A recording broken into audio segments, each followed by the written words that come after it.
បាទអ្នកពេលស្មើនេះកម្មករកំពុងធ្វើដំណើរđangមកមេញឹកធ្វើការរូបចាក់បាទបងប្អូនណាបាទ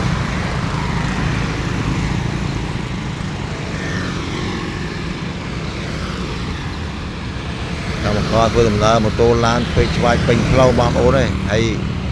ជិះដូចមានគ្មានសម្ដាប់ស្នប់ទេបងប្អូនមកនេះបាទមើលសកម្មភាពដែលកម្មករជិះជាមួយផ្លូវឡានបងប្អូនមើលឃើញទេ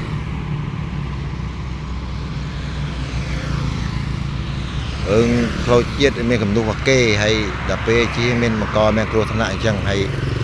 អាខាងលុសនេះគឺផ្លូវម៉ូតូអាកដាលពីរសងខាងនោះគឺផ្លូវឡានរថយន្តធំហើយបងប្អូនចេះចង់ប្រញាប់ទេមានគ្រោះថ្នាក់បងប្អូនឲ្យមើល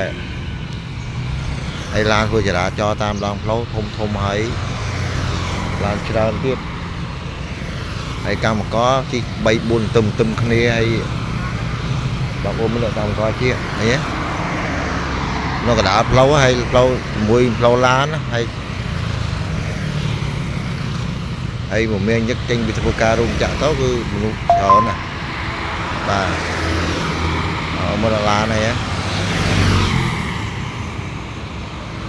បងប្អូនយើងជិះដឹងឆ្វេងដឹងស្ដាំហើយគ្រប់កឲ្យវាគ្រោះណាស់កុំឲ្យមានបាទហើយសូមបងប្អូនយើងទៅសារសុខភាពទាំងអស់គ្នាផងបាទសូមអរគុណច្រើនខ្ញុំឡាយតាមចំណុច YouTube របស់ខ្ញុំមកតិចតួចដើម្បីណែនាំចែកជូនបងប្អូនយើងបាទដែលអ្នកឡើងស្រែមក